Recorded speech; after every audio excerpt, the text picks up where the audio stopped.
Ladies and gentlemen, we're here. I'm part of the Kliq, isn't everybody? Yes! Yes!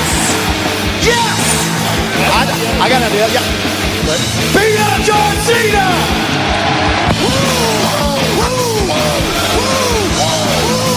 Give me a hell yeah! Oh, a little bit of the bubbly. Too sweet! Here goes the mother! This is where the power lies!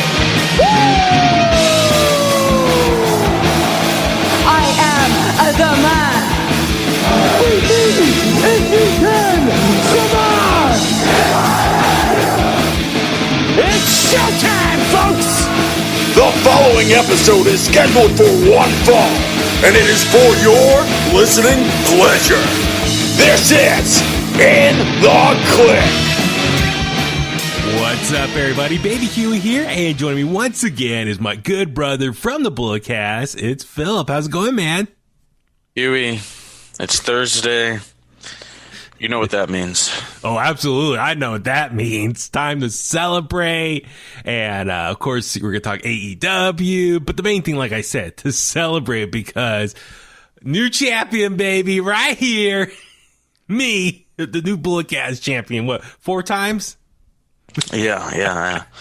The Bulletcast will no longer do video until I regain the title that I never should have lost. Wow. I'm kind of like Edge right now. You know, like it's a title that he never should have lost either. You know, like Adam and I, we're on a similar wavelengths. You know, you know, and this takes me back to when Jeff beat him for the WWE title at Armageddon in 2008. Actually, Freddie Prinze Jr. talked about how we got him there. Exactly, Check out my boy CVV's interview with Freddie Prinze Jr. But yeah, man, I mean, one good day out of 365 does not make a champion. It takes a lifetime of grit, dedication, and determination to become a champion. You know? Well, that's me. I'm greatness all year round. Okay, all right, brother. Thank you for describing me. You're the one selling out the garden, brother. I am. I'm selling out all the hot spots. You know, like I was a traveling champion. I went to Lake Merritt. I went to Ashby. I went to Burt. I went to Del Norte Station. You know, I went all over the Bay Area with this championship. You know. I mean, I like 10 times the world champion. I loved it. I loved that reign. It was fun. It was exciting. But you know, Edge is an 11-time champion. I'm about to be an 11-time champion. It's on the line for Vengeance Day NXT next Sunday. We're gonna do it next weekend. Oh yeah. I'm taking back what's mine. Wow, the title I never should have lost. You're gonna be defending it. Or you're gonna be every big show now. You're gonna have predictions for it. You're just that desperate now. No, we do predictions for NXT. Yeah, like I said, for New Japan, you only did night 1. You should be doing night 1 and night 2. For New WrestleMania, Japan. Are you gonna do night 1 only for WrestleMania? It's the biggest show of the year, of course. I'm gonna do 2 nights. Okay. Well, so you got to keep that standard going. Depending on how long a show is, if it's 2-3 nights, you do all the nights. I'm just saying. So I think your last title reign was just a little questionable. Oh, it's questionable. It is. It really is. I am hurt, baby. You know what? We will never. No more New Japan shows. There's too much controversy. We just won't do them. We just won't do them. Or if you want, you can go ahead and just keep that title. I'll just get my own made for myself and walk around. Oh, you're just gonna tarnish the championship that I've worked so hard to build? I mean, you know, I got a DM from Rogan. He wants in. He wants in, but I'm like, no, this is for talented podcasters only. You know what I mean? Seth Rogen? No, you know who. You know exactly who. Yeah, the quote-unquote biggest podcaster in the world. Nah. The Podfather, Izzy's dad. I saw that too. Look, I'm not even doing that anymore. Like, I've evolved. I'm like a Pokemon. You know, I'm not Charmander anymore. I'm Charizard in this ethic. You understand? Yes, sir. Yes, sir. Breathing fire on everybody. So a little backstory. So last night on Twitter, I saw Izzy, probably Bailey's biggest fan of all time. She's always at the NXT shows for years. And her parents, who I've met before at WrestleMania in Brooklyn. God, was that almost 2 years ago now? Jeez. But anyway, so they've been going to the NXT tapings over at the Capitol Wrestling Center, and they're one of the pods every week, and they're always taking selfies and photos and videos from each NXT taping. And so last night, the dad gave us his an early birthday gift. He got a T-shirt that said NXT, and it said the Podfather, and it was him. So I saved that photo, sent it to Philip, and Philip was like, "What? He's calling himself the Podfather?" When we all know, Philip, just know you're the Podfather to me. I had Rosenberg steal my gimmick, and then he liked my tweet about it. Shout out Peter Rosenberg, current 24/7 champion. We've had Conrad Thompson steal my gimmick now with all his shows. I just don't get it. I really don't understand. You're a trendsetter. I am, but I had to evolve to the microphone messiah because I feel like it was time for a change. I like that name better. Yeah, absolutely. I'm kind of like a Chris Jericho or a David Bowie. Just constant evolution. Absolutely. Yeah. M&M's. Eminem, you never know, but I mean, my constant adaptation and evolution is why I am the Valkyrie King of the Great White North. Shout out to Canada for letting me be their favorite adoptive son. I love that. So, here we are back at it for another episode of In The Kliq. So just a reminder, subscribe to us on Apple Podcasts, Spotify, YouTube, Google Podcasts, Stitcher, all the major podcast platforms. InTheKliq@gmail.com. And of course, follow us on social media and get the merch over at Teespring. You can find that just clicking the link in our bio on social media. I'm wearing my hoodie right now. I actually just wearing my brand new Kenny Omega shirt I just got in the mail the other day. Thank you to my coworker Chaz. So she gave me a Pro Wrestling Tees gift card for Christmas, and then I took advantage of that New Year's Day sale, and I bought a bunch of shirts with the gift card. So it took a few weeks to come in, so I finally got it. So I finally got the Kenny Omega shirt. It's the cleaner, looks like the Terminator. It's the one I've been wanting for a long time, and it actually fits great. So very comfortable. So very happy. A bullet cast shirt would look so much better on you, Huey. I know. I will do that. At some point there was there was another sale today and I missed it. I was so busy at work I didn't have time they had another big sale going on this last 24 hour, 2 days, whatever it was. So, but here we are back at it, and a lot of stuff to talk about in the last 24 hours concerning AEW, New Japan, and everyone else kind of associated with them. So let's get to some clickbait news right now.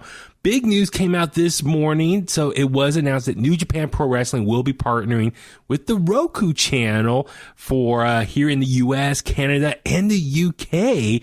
So I got the press release right here, and it says weekly New Japan Pro Wrestling program to premiere February 11th on the Roku channel with a block of New Japan Pro Wrestling library content to be made available on demand.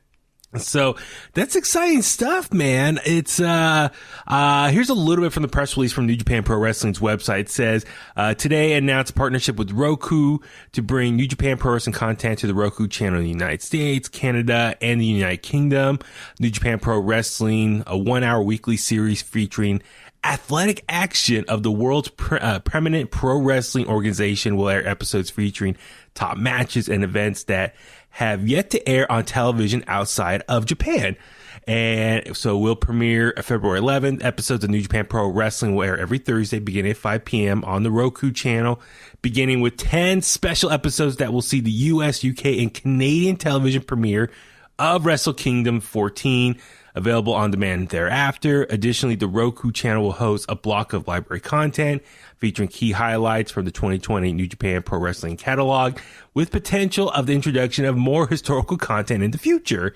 And just one last little tidbit here. Availability on the Roku channel makes New Japan Pro Wrestling the first pro wrestling company to call an AVOD service home, as pro wrestling fans increasingly seek out new platforms to watch content. The partnership brings the Wrestling Observer newsletters promotion of the year for the last 8 consecutive years to North American and UK audiences at a major level for free. So, and then there's a lot more too in quotes and stuff. You want to check it out on New Japan Pro Wrestling's website. But yeah, Philip, just kind of your initial thoughts with this big announcement that finally New Japan Pro Wrestling will have a home here in the U.S. that we can watch somewhere on TV now. You know how I feel about New Japan. Do you really think I give a dick? No, I'm just playing. I mean, it's cool. It's something the fans, I know the fans who actually watch that stuff have been asking for quite some time. I mean, so is it going to be like what it was on Access TV where, exactly. We're watching stuff that happened like 6 months ago or? Well, so that's the thing. When I was reading this and I was reading some other websites that was summing it up, I was like, this sounds exactly what they were doing on Access TV. So we all know they were on Access TV for a few years and that ended, I believe, end of 2019 because with Anthem Entertainment, who owns Access TV, bought it from Mark Cuban, who was the previous owner. And Anthem Entertainment also owns Impact Wrestling. So they were like, all right, we bought this channel and we own a wrestling promotion. We're going to have the wrestling promotion shown on this TV channel now. And then therefore they went ahead and canceled, I guess, working with New Japan Pro Wrestling and having them on their TV deal. And so, but yeah, no, I did enjoy seeing New Japan Pro Wrestling on Access TV for the couple years that existed there. It was just nice that, there was finally like a US based channel that I could tune in I think it was like Friday nights, Friday evenings to tune in and watch New Japan Pro Wrestling matches. But honestly, it was like a clip show. It was not like a live tune-in show like a Monday Night Raw or SmackDown or NXT, or AEW Dynamite, stuff that I'm used to, where I tune in for live programming. It was, a clip show. They would just take, highlights and matches from shows over the recent months. And so I guess it's cool because, you said these are matches that have yet to be seen outside of Japan, but at the same time, they were a little bit dated. They were happened months ago, and most likely, I think a lot of people already knew the outcome. So, but nonetheless, if you haven't seen it, it's great. But with that being said, reading this press release, it kind of sounds like it's going to be the same thing. And actually, I was texting with John LaRocca earlier, and it sounds for him, it's hoping it's going to be a little more current. So they're going to have stuff and more recent shows, which I'm excited for. And then they're going to have some other backlog category or archives posted there. But hey, listen, I know it's not as sexy maybe as one of the big networks on cable TV, but hey, at least it's something. It's something to look forward to. And the on-demand thing is really important. So, Philip, do you have a Roku yourself? I have Roku confirmed. Okay, so I actually was earlier just checking out Roku TV or the Roku channel. I was trying to get used to the interface there, and it looks like they have a live TV section where you click on it and it has different channels you can skim through. But then they also have categories as well if you want to check out in particular shows or movies. So I was just trying to get comfortable with it, kind of what to expect. It looks like any other, streaming television channel, kind of what Peacock was doing, and just like Hulu and Xfinity, their streaming service. So I was kind of trying to get used to what it looks like. I know MLW is also on the Roku channel, but I was looking, I couldn't see where MLW was listed on. So I'm going to try maybe next week when MLW drops a new episode. I'm going to try to watch it live and see what channel is it on and trying to, figure it out. And that way I can relay to all the Kliqsters out there what's going on. But also, but the on-demand thing I think will be huge. That way, if we go to the Roku channel and we miss something, we can go back and watch it elsewhere. And, it sounds like, they're going to start with the 10 special episodes of Wrestle Kingdom 14. Remember, it was 2 nights. And so, God, you chopped how many hours? That's 2 nights? You can easily chop that into 10 episodes, 1 hour each, because that's how long. Absolutely, man. Just going back to your MLW thing, I just popped on the Roku. It is not here yet. Yet? Yeah, it's not here. It's not here, man. They had no idea. They didn't understand. Or maybe let's get okay, yeah, so you're searching for it. Yeah, that's what happened to me. Yeah. I was kind of confused. It was I see them promote the Roku channel, but yeah, it wasn't there. So anyway, I'm kind of curious, how's it going to look? How's it going to play out? So what I'll do is next week when it premieres, next Thursday, I'm going to check it out and kind of see how it looks. But I'm excited. I think, for me, I told myself I want to watch more New Japan Pro Wrestling. But, for me, it's like, I don't know where to start. And I was kind of asking a few people. I was asking Cindy G, how she watches New Japan. I was asking John LaRocca. So my big question was, does New Japan Pro Wrestling have a weekly show like a Raw, like a SmackDown, like an NXT, like something to tune in at a specific date and time every week to see what's going on over in Japan? And it sounds like there isn't. They have New Japan Strong, which is Friday nights, which is the US-based stuff. You see, that's where the Bullet Club, and by the Bullet, I mean like Kenny and the Bucks and those guys really beat Cody, all those guys being over in Japan really helped them. Yeah. Because watching Being the Elite, the US-based audience, we knew what was going on in Japan. We knew what was happening at New Year's Dash and not just the Tokyo Dome, but Corrigan Hall and everything like that, and Ribera Steakhouse, stuff like that. So once those guys left, they didn't have that strong output of content to keep up with their U.S. fans who are still loyal, kind of like how the UK fans are loyal to WWE, even though they rarely even go there. Yeah, so kind of the same thing in that aspect. But they need something just to like highlights of, hey, this is what's been going on. Yeah, and that's one good thing. I was talking to John LaRocca about this, and I was like, hey, man, do they have a weekly show? He says, no, they have touring shows over there, and they put up like the big highlights, the big matches on New Japan World, and then New Japan Strong is like the actual only weekly show that they have. That's the US-based show down in Southern California. So that's one I definitely want to start watching. That's the one that's Friday nights at the same time every week. So that's like a weekly show I could tune in and watch and see what's going on, at least what's going on in America. And I think that's probably the beginning of them wanting to do more US-based shows and expand their audience here in America. But then he says, as far as you want to see like what's going on in actual Japan with the actual Japanese roster over there, you can go to New Japan World and watch like the big matches there and shows there. So it's kind of, I have a subscription to New Japan World, so I guess I just got to get used to maybe logging onto that more often and maybe see what the most recent shows posted there and watch those. But yeah, they don't have, the only weekly TV show is New Japan Strong. So I guess I'll make a habit of watching that and then catching whatever highlights on New Japan World. So like I said, I want to watch more New Japan Pro Wrestling. I love everything that they do, but it's a lot to keep track of. Huey, look, listen, if you want to watch some good wrestling, tune in to Global Syndicate Wrestling's Inception, February 20th. Joe Doring is out of the main event, so it's going to be your boy Hammerstone going up against the greatest man that ever lived, Austin Aries. Winner walks out with the Global Syndicate Wrestling World Heavyweight Championship. I cannot wait for that. I actually saw the announcement from Joe Doring that he can't make it. So is he based in Canada? Is that what if I got that right, that message? Well, COVID restrictions, and plus, wherever Impact's filming, Oh, okay, so gotcha. Yeah. May need him for tapings around that time. Gotcha. Okay. I totally understand that. But yeah, I'm looking forward to that. I mean, my bet's on Hammerstone to win that title.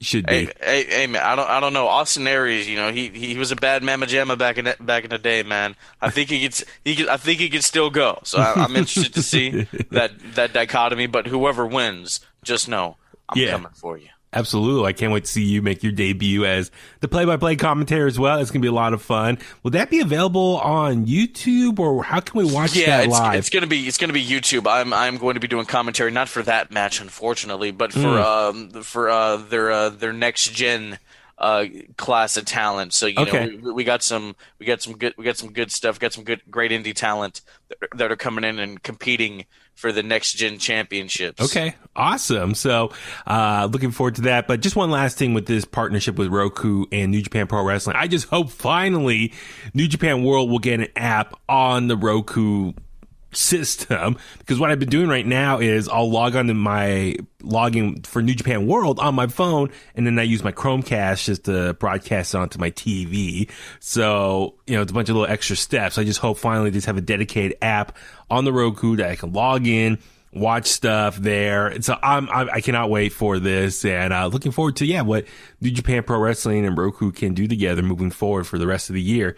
All right, let's move on over to this week's episode of AEW Dynamite, and I thought I'd do something a little bit different. We'll just talk right out of the gates from the big moments, highlights from the show, just react to that, and then we'll go down through the actual card and recap some of the highlights from there as well. So, Philip, listen, the biggest takeaway from this episode of Beach Break, I should say, it was a special edition of Dynamite, was Kenta showing up at the very end after the main event was over to attack Jon Moxley, and it got everyone super excited because Kenta is from New Japan Pro Wrestling. He's appearing on AEW television here in America. And so now the possibilities are just all over the place. People are excited. So, just kind of your initial thoughts of Kenta making a surprise appearance at the very end to attack Jon Moxley. It was dope, man. I was like, I was watching it at work, and I was like, oh, that's cool. This is dope. People have been talking about it. The Jay from the Rudos podcast, he immediately hit me up with like the Forbidden Door is open. Mm-hmm. And it's exciting. I mean, because you look at it, you really look at it. And one night they featured NWA, they featured Impact Wrestling, they featured New Japan, they even AAA, with Kenny being the champion and Phoenix being a top contender down in Mexico. So they featured quite a few promotions in one episode. And I thought this episode of Dynamite was pretty solid, except for the wedding thing. Oh yeah, we'll get into that. Yeah, but I thought this was all pretty solid. It was a great finish strong. I've heard that really my whole life. If the start isn't great, make sure you finish strong, and that's exactly what they did. Yeah, I really thought outside of the wedding, if you take the wedding out of this, the show was a really good episode of Dynamite, except for a few minor things. But that wedding itself really was like a big speed bump that really slowed everything down. But outside of that, everything else was really good. So with Kenta showing up at the very end and beat up Jon Moxley, Kenny Omega stands on top of him, posing with his foot on Moxley's chest. So there was a special little post-show video clip that was posted on AEW's Twitter and Instagram. I don't know, did you have a chance to watch that, Philip? I've not seen it. Okay, so Kenta was walking out of the arena, and Kenny runs up to him, and he's like, hey, Kenta, hey. And I'm just paraphrasing, but he's like, hey, Switchblade didn't tell me that you were coming or something. And he's like, what's up, buddy? Hey, you're my friend. And hey, give me 2 sweet for the Bullet Club. And Kenta said, shut the F up. I'm not your friend. It was pretty funny. And then he walks away, and then Kenny Omega's say, hey, Tony Khan, my friend and I, we should team up together for a match. But since he doesn't work for a company, we should do a lights out, a non-sanctioned match. And that ultimately led to the big announcement. I think it was this morning. It was announced that Kenny Omega and Kenta will challenge Lance Archer and Jon Moxley next week on AEW Dynamite Falls Count Anywhere match. And what was interesting also in the graphic was they were promoting Jon Moxley as the U.S. IWGP champion, and the photo had him holding the title. So it really, not only was Kenta present in the graphic, but the IWGP US champion. So it was really interesting stuff, man. So with that being said, with the graphic that they are using to advertise next week's episode of Dynamite, it's got a lot of people speculating what's going on, what does this mean for New Japan Pro Wrestling, AEW, also Impact Wrestling that's also involved. And as you just mentioned, NWA has been doing stuff with AEW. They got AAA. So it's just really cool to see all these promotions working together. And it's really exciting. But the big thing in the last 24 hours, a lot of news that's been coming out as far as AEW and New Japan, specifically because that's the one everyone's been wanting to see work together. And it was announced, Dave Meltzer, I guess, last night when the details about this whole partnership thing. Just to sum it up, he said, yes, they are working together now. And honestly, it has to do with Jon Moxley and this pandemic. It's kind of what brought this all together. So before, I guess, for the last couple of years, AEW has been New Japan's been wanting to work with New Japan Pro Wrestling has been wanting to work with AEW, but the powers that be and other people involved kept preventing that. But now that Harold Mayne is gone, And the new people in charge of New Japan Pro Wrestling has been more, I guess, willing to talk to AEW and get something going. And so that's awesome to hear. Also, with Jon Moxley being the IWGP US champion, they've been wanting him to come back and defend that title against Kenta. But with the pandemic and the travel restrictions, he hasn't been able to do that and defend the title. So that's why it's been a hold. But honestly, this partnership, what happened is they're like, okay, Jon Moxley cannot travel to Japan to defend that title because there's just too much involved. As we talked about before, if he was going to go to Japan, he would have to quarantine for 2 weeks, defend the title, probably drop it, and then come back and then quarantine for 2 weeks before appearing on Dynamite again. So he could be literally off TV for AEW minimum a month. And he's one of the top guys in the company. He can't take time off right now like that long of a period of time. And so they're like, okay, the next best thing is let's do this match in America then. As we saw, they were teasing, Moxley appeared on New Japan Strong last week and attacked Kenta there. And so it's like, whoa, Jon Moxley appeared on a New Japan Pro Wrestling show in America on American soil. So they got a lot of people speculating. And so the catch is, or the reason Moxley's been able to do both, work for both promotions, if he's in Japan, he can appear on New Japan TV over there. But if it's in America, he can only appear on AEW only. But because of this pandemic, they're like, okay, we got to have a compromise here. So New Japan says, well, wrestle for us in America, but yeah, get permission from AEW. And I guess they had contacted Tony Khan, worked out a deal, and made the agreement to appear together. So that's where this all came from. So it's kind of, one little blessing, I guess, or silver lining of this whole pandemic is that's what kind of brought together this partnership between AEW and New Japan, is that way Jon Moxley can defend the title under a New Japan umbrella, but on American soil. So, I don't know, what you kind of your thoughts on, just like New Japan and AEW working together now? I think it's good for business. It's good for the wrestling world where other companies get involved with each other.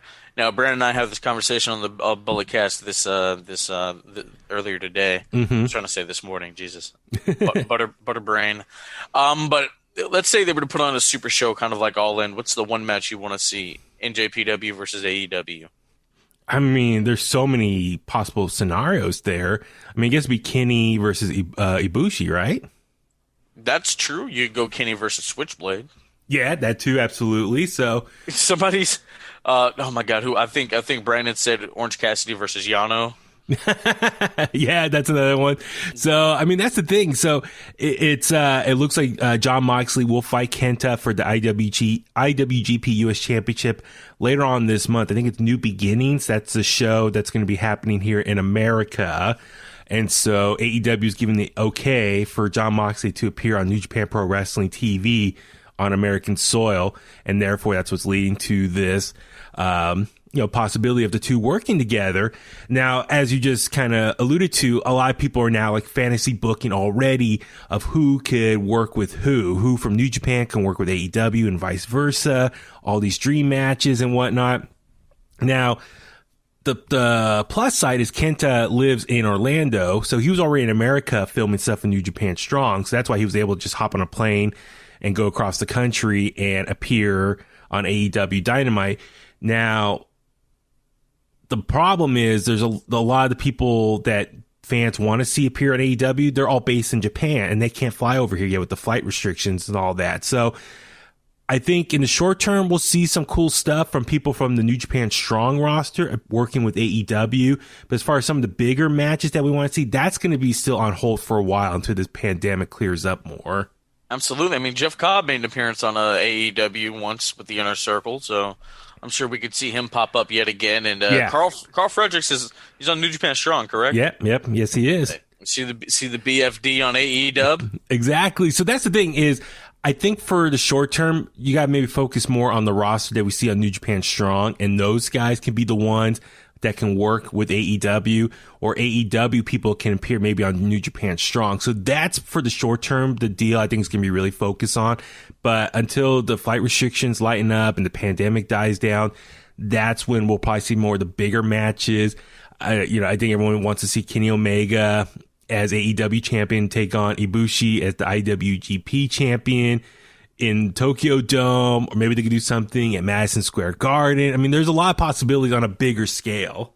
Also, there's the Bucks versus the Gorillas of Destiny. They're both champions in their promotions. Exactly, too. And that's, I think Tama Tonga's having a lot of fun. He's on Twitter talking a lot of ass and making fun of the guys in AEW using the Bullet Club stuff. And, he knows it's all good for business. So there's going to be a lot of fun stuff. I think it's going to be a little bit of a slow burn as far as seeing more and more New Japan and AEW crossover. But for the time being, it's exciting stuff there. So a lot of stuff and we'll see how this plays out.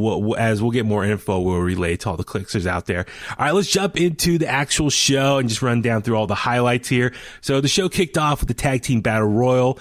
The winner received a title shot at AEW Revolution. A lot of teams in this Battle Royal. You have Private Party, The Acclaim, Top Flight, Jurassic Express, Dark Order, Stu Grayson, and Evil Uno. Inner Circle, Santana Ortiz, Dark Order's John Silver, and Alex Reynolds, who were a last-minute replacement. FTR was suspended for 1 week because of their actions last week on AEW Dynamite, so that's how they got in. Let's see. Inner Circle's Jake Hager and Sammy Guevara. I love Sammy Hagar making another appearance on Dynamite again from 107.7 The Bone. Love Sammy Hagar. I've partied with him many times. You can go on YouTube and look up Baby Huey, Sammy Hagar. We did shots together and stuff. So I love that he's making regular appearances on Dynamite. And then MJF and our best friend Chris Jericho also made an appearance. And of course the Young Bucks. So what did you think of this opening match here? Yeah, if MJF and Chris Jericho are supposed to be the official tag team of the Inner Circle, why are Sammy Hagar and Proud and Powerful also in the Battle Royal if they're not the official team of the Inner Circle? That was the main thing. I think this whole Battle Royal was just to add tension to the whole Inner Circle storyline. And of course, the ultimate winner was who's going to be challenging the Young Bucks at Revolution. So this match, when you got a Battle Royal, especially a tag team Battle Royal, a lot is going on, a lot of tag teams going on, and the rules are a little bit different. So if one half of a tag team gets eliminated or over the ropes, the other half can stay in there and wrestle it out. So that's kind of an interesting concept that I haven't really seen too much before. I know they've done this before, but it was just interesting to see, because also you think about it at Daly's place, where the ramp is, they got the floor like around like 3/4 of the ring, but then they got the ramp that's like kind of equal once the step is down, equal to where the ring meets it. And so I guess when guys fell over there, that was technically an elimination as well. So I was like, oh, okay. I was watching, I was like, how's that going to work? But I guess that technically counts as the floor. So this match with the, when it's kind of chaotic like that, I'm kind of used to now AEW doing like these over the top battle royals where it comes off very chaotic, but at the same time, there's a lot of fun spots there. I love seeing, MJF and Chris Jericho do the Young Bucks pose after they got eliminated. So, and the match itself was fun, just opener, just to kind of get the crowd going that were on site there. But yeah, the winner was Chris Jericho and MJF. And, there's a lot to get into that, and we'll kind of go more into that once what we see later on in this show. Next up, we see Jay Gargill, working out in the gym, little highlight video. So, and we got more details about what's next for her. Then next up, we saw once again TNT champion Darby Allin and Sting come out to the ring. And Philip, I don't know about you, man. I'm just so tired of this. It's the same thing every week now. Actually, I didn't see this because my connection was being trippy. So, you didn't miss anything. Like, literally, they came out, they started talking. Team Taz shows up on the big screen. They interrupt them, and they say they're not allowed in the building, but we're gonna come after you. Be ready. It's literally copy and paste from like the last month. Like literally, Philip. Like it's just kind of ridiculous. Like I'm not really excited for this match now at Revolution. Like the build's been ridiculous. Either let Darby speak more, do something different with Sting. I don't know, but I'm just kind of like scratching my head. Like, what's the point of all this now? It's been really kind of subpar build. Well, I was thinking they could tie up Sting and hold him captive, but somebody else is already doing that on AEW. Yeah, I'm pretty sure what they're doing too is also like kidnapping because of the size. So. Anyway, I don't know. I don't know how you make it different, man. Look, get physical. Somebody needs to get physical with Sting. Like that's it. That's what's gonna make it more interesting. Yeah, you're right. But I know obviously with his age and his injuries, it's kind of tough on what they can do with him. And I guess they want to save any bumps for the cinematic matches coming to Revolution. Bro, Terry Funk was still having hardcore matches at 70 years old. Like, come on. I know. He can do something. I'm sure he can do something. I mean, yeah, hit someone with a bat. God, I mean, it's just these promos. It's like, and look, the pay per view is still a month away, so we're probably gonna get these for the next 4 weeks still. So it's like, I hope something's a little bit different. But I'm with you. I'm just getting a little bored by this now.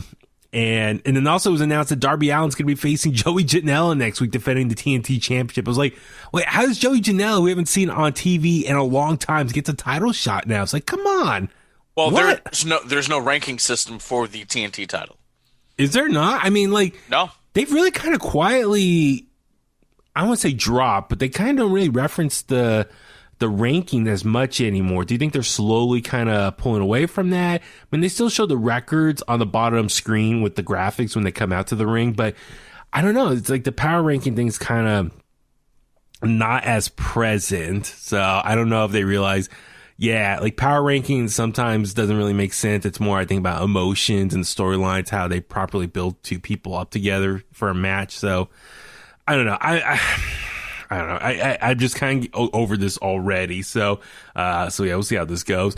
Next up, we saw Thunder Rosa taking on Britt Baker here in a match, which I was just super happy that the women's match was at a different time slot, because usually it's been at that, the bottom half of the second hour, and that's been like a norm for months now.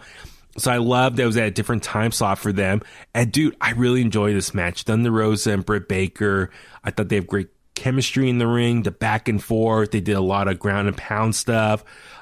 It was really good, but man, I don't know when Thunder Rosa's deal with NWA is up. As soon as that is done, AEW better throw like the bank truck at her and just sign her, because they really do need her for a women's division.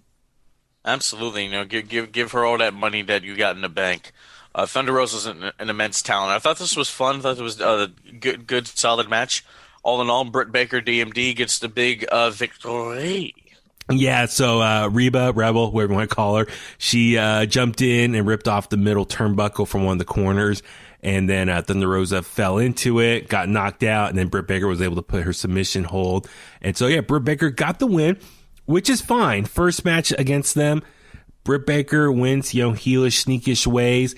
And I think, obviously, this is probably going to lead to a rematch at the pay-per-view, AEW Revolution. So that's cool with me.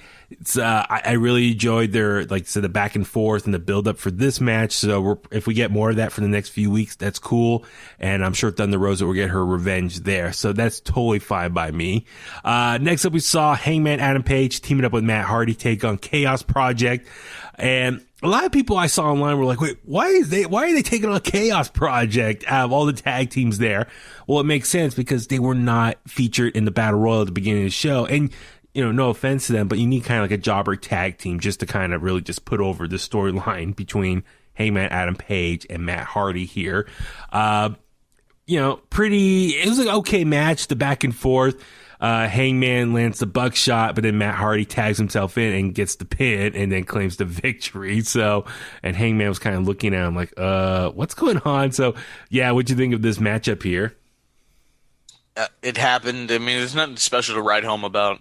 Yeah. All in all, Page and Hardy got the job done. Yeah, and that's the thing is, I think a lot of people, I saw some people were like, wait, why are they teaming up already together? Like, maybe Matt should have came out for another match in support of Hangman, watched him. But then again, at the same time, I think Tim teaming up, it kind of adds a whole new layer. And, Matt Hardy, who sneaks in to gets the pin, and Hangman's kind of looking at him. I think a lot of people are like, well, wait, if you're trying to recruit him and represent him as a manager, why would you kind of screw him over already? But I think if anything, Matt Hardy can say, look, the two of us together, we're a winning combination. And that's probably how he's going to try to persuade him to join him. We saw them in the backstage segment. And Hangman's like, listen, I'm not working with anyone. Like, I've had my issues.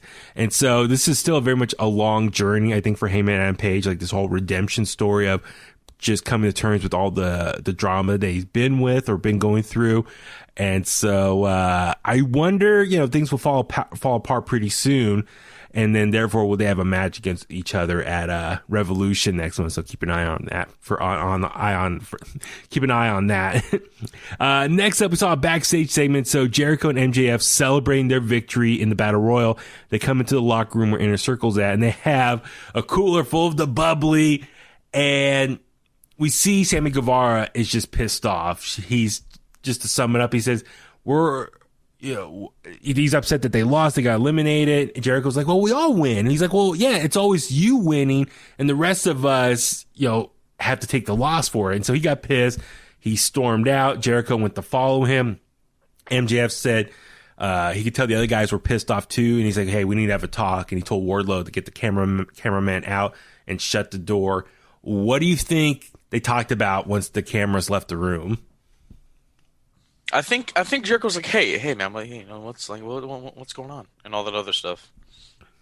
Then, do you think MJF is now starting to persuade the rest of the members of Inner Circle to join him and turn their back on Sammy Guevara and Chris Jericho? Because Chris Jericho and Sammy Guevara were the only ones not in the room, and they left. Oh yeah, that's right. My bad. A little bit of brain fart. Sorry. That could be possible. That could be a plausible thing, And if that is true, when do you think that could happen? Double or nothing? Double or nothing for a big blow off, or a winner gets the Inner Circle? It's kind of interesting what's going to happen over the next month, because obviously they're trying to build up everything for Revolution. So they want all these various storylines to come ahead at Revolution, or do they want to have more of a slow burn, especially with this Inner Circle storyline? I really think MJF might be trying to persuade the other members, like, work with me, and maybe he's going to have like an Inner Circle 2.0. Remember how CM Punk had the Nexus 2.0? So maybe he can become the new leader and run this group. Maybe they're going to become the core. Something like that. But yeah, then does Jericho, who's obviously kind of blindsided to the rest of what's going on here, maybe him and Sammy Guevara become baby faces in this when the Inner Circle turns on them two and beats the crap out of them. So I don't know. I mean, Sammy Guevara, even in some of his matches lately, has been kind of more wrestling a high flying baby face style. So maybe they're trying to lay the foundation that the two of them are due for a baby face run, especially Jericho. I mean, the whole crowd sings his song all the time. No matter what, the crowd is loving him. So maybe he's going to turn baby face here as well. So very interesting just how conniving MJF is and what his true master plan is. So I'm looking forward to that. All right, time now for the worst segment of the night, the wedding of Penelope Ford and Kip Sabian. Can we just not even talk about it? I mean, we can keep it quick. I mean, like, I don't know about you. When's a wedding segment ever been really done well? Outside of Macho Man and Miss Elizabeth, all the other wedding segments I've usually been garbage. So hold on. Let me think. Edge and Vicky's was okay. Wasn't absolutely wonderful. Chuck and Billy, that was a friendship ceremony. I mean, obviously the standard is Macho Man and Elizabeth. It is. Yeah. Well, that ended on an actual positive good note where they actually get married and. Right? I mean, I'm trying to remember. Yeah, they got married and the wedding reception was horrible. Oh, that's the one. Was that with the Snake? Jake the Snake. Yeah. So, but the actual ceremony itself in the ring was great. But yeah, okay. So Penelope Ford, Kip Sabian come out. Miro's there as the best man. Chuck Taylor as his butler. Penelope Ford looked amazing coming out. Her wedding dress, very similar to Guns N' Roses' November Rain, that music video, for the Axl Rose's bride in that music video.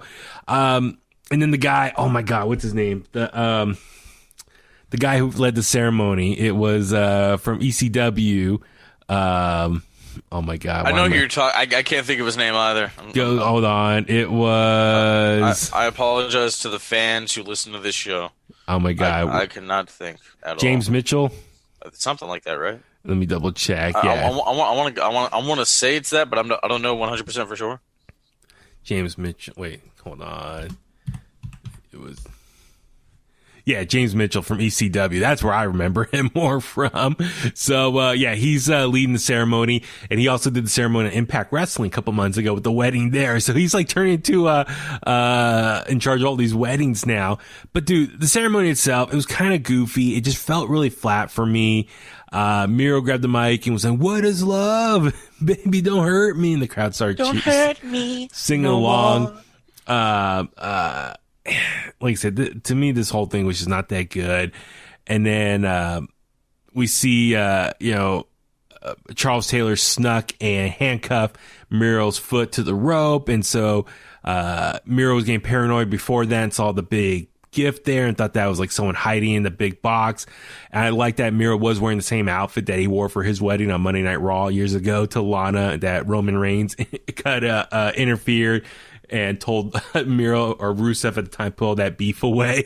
So, anyway, so this, the wedding starts playing out and he's handcuffed, and then Orange Cassidy pops out, and then him and Chucky T start beating the crap out of Kip Sabian. I was going to say Lana. Penelope Ford falls into the cake. She gets up out of the cake. She had like no frosting on her, nothing. It looked like she hardly sold it. Like she didn't want to go into the actual cake, so she looked like she barely touched it. It's like, girl, man, if you're going to sell this moment that these two guys are ruining your wedding, you need to fall into that cake hard, get all the frosting all over you, and be super angry and upset. Like, I felt like her acting was just not that good for this. So just overall, it just felt very flat. It just was not it was anticlimactic. And then that was the end of it. And so it looks like we'll probably get the two of them, the best friends, take on Kip Sabian and Miro, at a future episode of Dynamite, if not Revolution. I guess that's what's building for. And Chuck Taylor, he was only the butler up until the wedding. He's done, right? Being like a servant to Miro. Hey, man, put that ish on dark, just put it on dark. I don't want to see it. Yeah, I'm with you. So, and next up was the Lumberjack match. It was Lance Archer taking on Eddie Kingston. And I don't know about you, I saw John LaRocca talk about this on Twitter. He's like, why are they having a Lumberjack match? This rivalry has never called for it. Both of them had the match recently beforehand, and they beat the crap out of each other. But a lumberjack match is needed when one half of a feud, is constantly running away from the other person. And so you bring out the lumberjack guys to stand around the ring and make sure both opponents stay in the ring at the whole time. Or if a guy is a part of a faction, to make sure his boys don't interfere as much. Yeah, I guess so. I mean, but it's just, to me, this stipulation didn't really seem needed or wanted.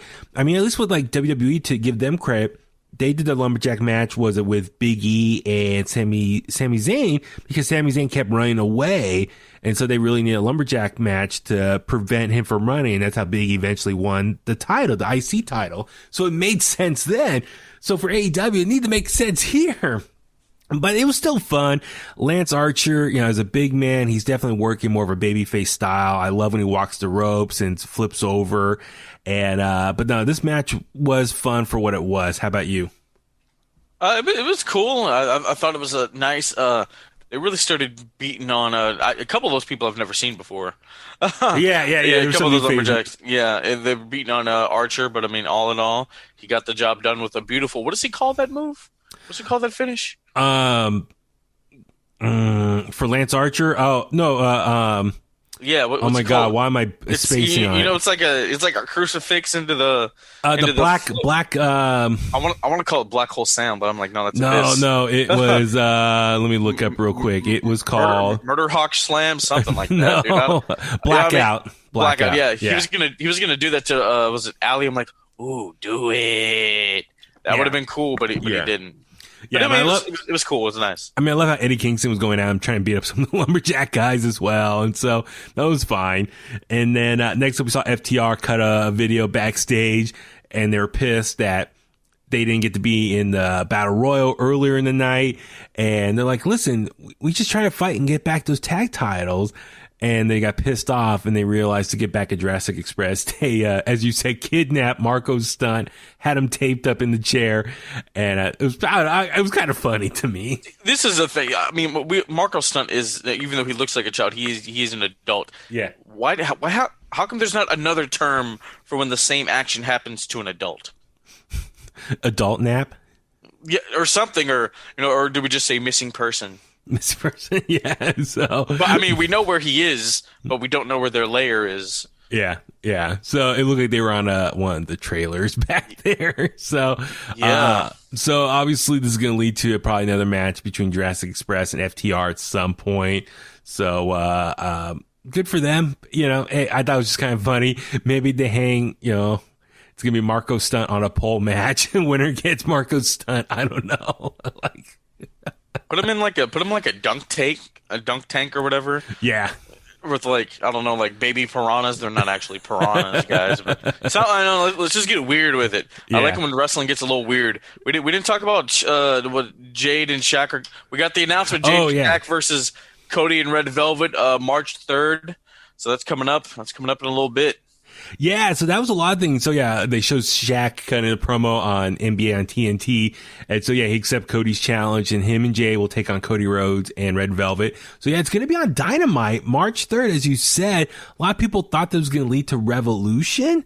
But that's going to be Sunday, March 7th. And so one theory I saw, our buddy Tim over Pro Wrestling Unlimited said, it's not official yet, but March 7th could be the day that the NBA might have their All-Star game. And therefore, that's a big event for the NBA. And so Shaq will probably be needed for that. It's not official depending on COVID and the situation. And then if, they'll still pick All-Stars this year, but as far as having the actual All-Star game, that's still up in the air. But if it does happen, it would be probably scheduled for that day. So therefore, Shaq's obligations need to be for that. And so therefore, have it on the go home show before Revolution, which is fine by me. That could be also a big ratings pop, supposedly. Think about it. Maybe Shaq with his star power could be on an episode of Dynamite that can maybe help with the ratings boost. And, therefore, if people tune in, they can use that opportunity with Shaq's star power, then use that to promote the pay-per-view that Sunday as well. So be like, hey, you enjoy seeing Shaq wrestle on this show? Well, we have a big pay-per-view this weekend. So get a little crossover there. And plus he does work for TNT. It kind of makes sense for him to have his match on TNT as well. So I'm cool with that, having the match there. So that's fine by me. Look, we don't know what Shaq can do. We've seen him at a Battle Royal. We've never seen Jade wrestle. Red Velvet is okay. We know how Cody can work. This is either going to be good, or abysmal. I'm kind of in the middle because Shaq, he's an older guy. He's a lot of wear and tear from his years in the NBA. I don't know how much he can bump. So I think Jade and Red Velvet. Can he even take a bump? I don't know. He's going to probably have to do short, stints in the ring. But Jade and Red Velvet are going to have to carry this match. And Jade, I don't think she's had a lot of matches, if any, yet. So you're right, man. I think a lot of people can watch it to see if it's going to be a car crash or not. I think what a cool visual will be is Jade military pressing Cody or something. Yeah. I think that'd be interesting. Totally. That'd be kind of interesting to see if that happens. All right. So before the main event, they also had a big announcement. So they announced the names for the AEW Women's Title Eliminator Tournament. And this is going to be a 16 women tournament to crown the new number one contender to take on Hikaru Shida for the AEW Women's Championship. And there's two brackets, or two sides of the bracket. There's the U.S. version, and there's the Japanese side. The U.S. side is going to have NWA Women's World Champion Serena Deeb, Riho, Britt Baker, Tay Conti, Thunder Rosa, Nyla Rose, Anna Jay, and Layla Hirsch. And then, let's see, on the Japanese side, they're going to have, I hope I pronounce all these right, Asia Kong, Yuka Sakazaki, Veni Emi Sakura, Ryo Mizunami, Mi Sugura, Rin Kadoruka, and Maki Ito. Oh my god, hopefully I didn't butcher too. Oh man, Sensei Huey. Yes, thank you. I mean, people were like, why are Tay Conti and Rio, or I think Rio. Are they on the American side? Yep. And I'm like, well, those matches are happening in America, guys, so that's why they're on the American side. Yeah. Emi Sakazaki, I think she was the one that does like the Freddie Mercury. The Queen. Yeah, Freddie Mercury cosplay. I'm like, oh, I've missed seeing her. Yeah. And also, so a lot of people were questioning where's Hikaru Shida been on TV, and she posted on Twitter that she's actually over in Japan right now, and she's going to help produce these matches from the Japanese side of the bracket. So that's going to be very cool. Now, I don't know where these are going to air, all of them.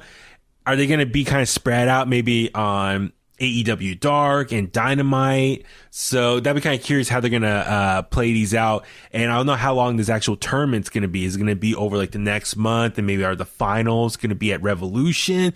So it's going to be kind of interesting how this is going to play out on TV. So I'm looking forward to this, and I hope wherever they film in Japan, we get to see it over here as well. And you know, I'm down to watch all that stuff.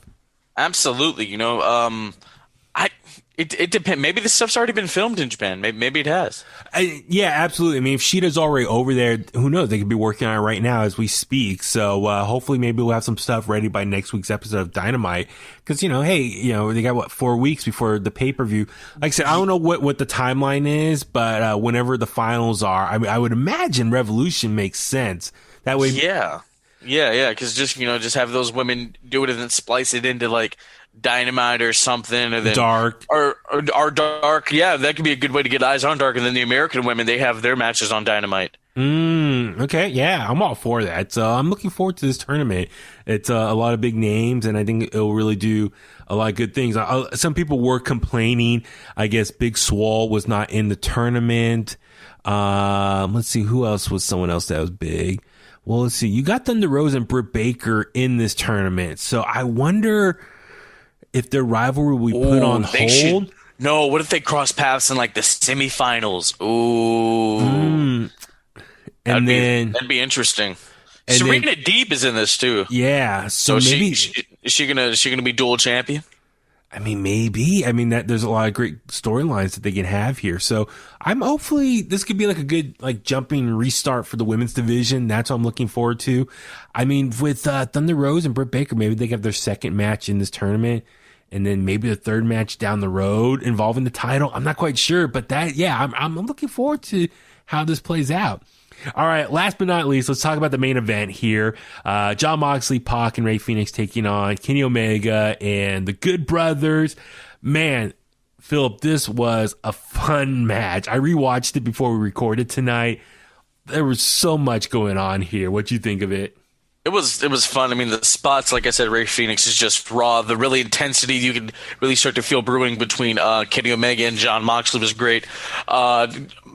Kenny hitting Moxley with his own paradigm shift, and then Carl Anderson going for a gun stun, which is a diamond cutter RKO, and then Mox returning the favor and giving him a gun stun was really cool. But I mean, the Magic Killer beats Rey Fenix, and then the Kenta run in like we talked about. It was a really good match, and it was a solid way to end the show. Man, the Good Brothers, their couple matches in AEW so far have been better than I think anything I've seen they've done in Impact so far. Not to slam on Impact or anything, but I just feel like their matches here have seem a little more inspired, or at least maybe it's just the talent that they're wrestling against. But the Good Brothers matches so far in AEW have been really good, especially working with Kenny. And then, Rey Fenix, I thought was the MVP of this match. He was so good. Listen, I know a lot of people like Pentagon, especially from his time in Lucha Underground. I know Rey Fenix was also there, but I think out of the two Lucha Brothers, Rey Fenix is my favorite. I see a lot of people online think hopefully one day maybe he can be an AEW World Champion. I don't know. That's going to take a while to build that, but I love Rey Fenix. Yeah, like me and my homie, he doesn't watch that much wrestling anymore, but the one that attacks me when we stop recording.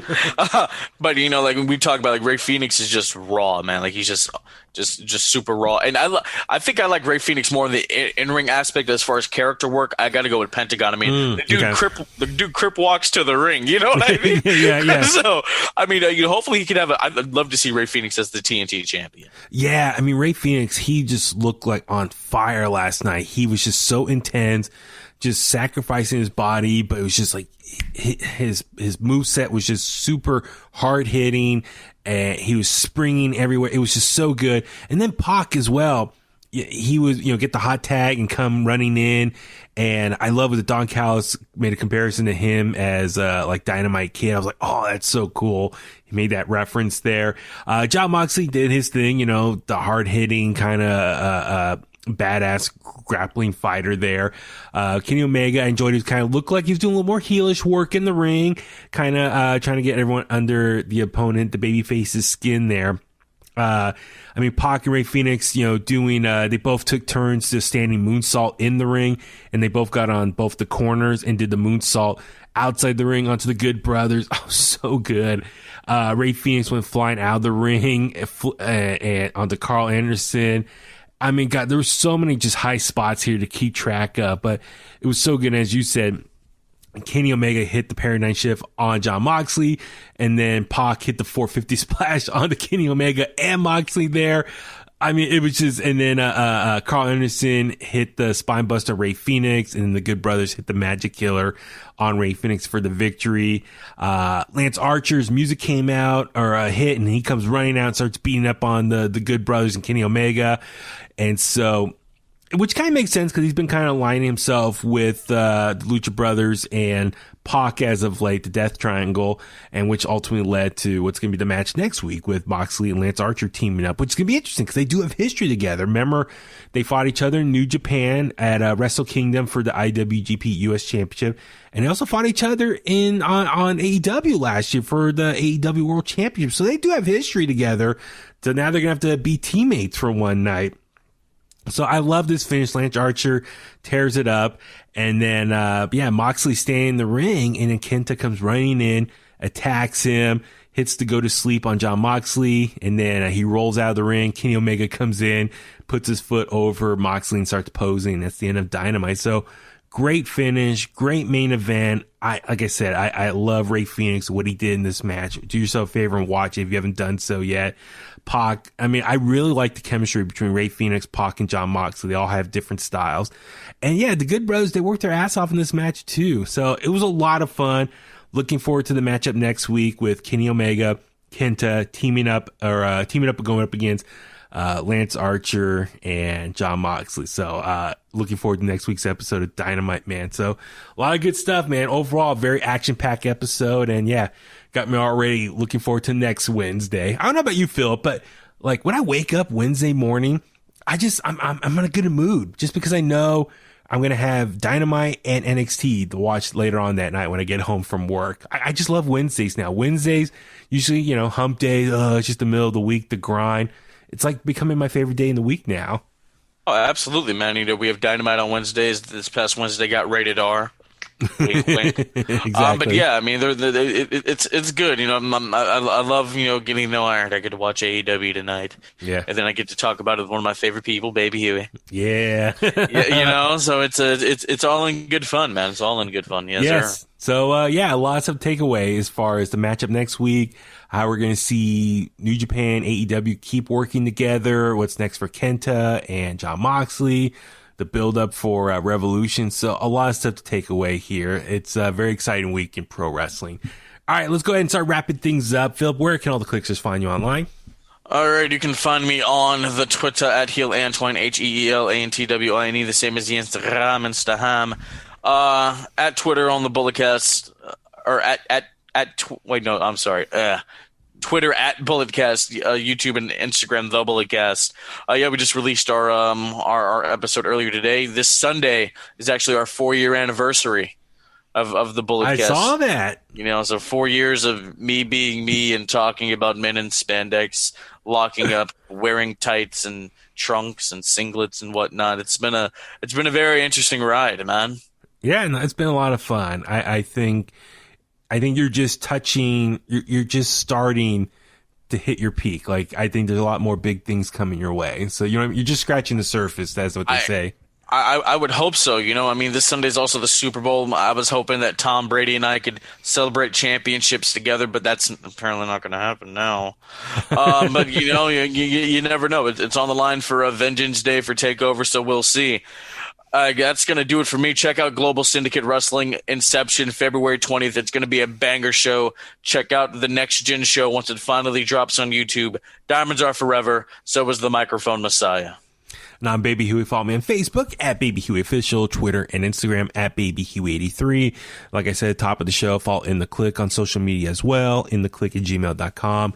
Follow us and subscribe to us on your favorite podcast platform. Thank you to all the Kliqsters who've been rating, reviewing us on Apple Podcasts. Leave us a 5-star rating. That helps with the algorithm there. And thank you to everyone who subscribed to us on YouTube. Leave a thumbs up there. Leave a comment. Please watch, share, subscribe to our videos there. That really helps out a lot as well. And on that note, let's go home. And that's the bottom line because Huey said so.